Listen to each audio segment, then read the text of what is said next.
started, I kind of just did this, but I'm gonna do it again. I want to give a shout out to my audience. Give yourself one more round of applause, please. Please. I'm obsessed with you. You're all awesome and young and hip, and I would do anything for you. I want you to know that. I would, including keeping up with the crazy slang y'all use all the time.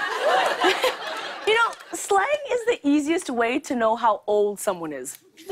I'm young enough to know what glow up is, but old enough that someone had to explain what no cap means. And if you don't know what either of those are, okay, boomer. Okay. And you can connect the emergence of slang terms to whatever's happening in the world at that time.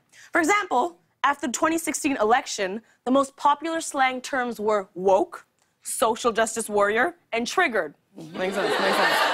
And right now, with everything going on, the most popular slang terms are thirsty, basic, and on fire. As in, I'm so thirsty because the world is basically on fire.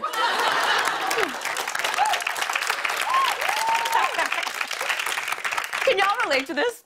Every once in a while, my mom tries to use English slang that she learns from rap songs, but she never uses it right. I'll be like, Mom, I can't help you with your computer right now. And she'll get pissed. And she'll be like, Lily, that is some swag. That what? And, okay, I'm embarrassed to admit this, but I don't know sex slang. I just don't. The first time someone in elementary school said, do you know what masturbate means? I was like, oh, no, I know nothing about fishing. I thought it was about fishing up until I tried it, and after that, I was hooked.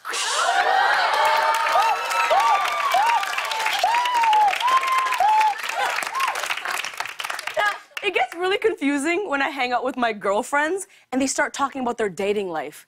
Because they're all using words that I have to pretend to understand until I can look them up later on Urban Dictionary. One friend told me, it's a true story. One friend told me about how she pegged her boyfriend. And all I could think, I swear, all I could think was, wow, I didn't know they still made light brights. And then I looked it up on Urban Dictionary, and to put it as delicately as possible, pegging means banging a dude in the butt. So I was extremely wrong about that one. Although, I'm sure the guy's face still lit up like a light bright, though.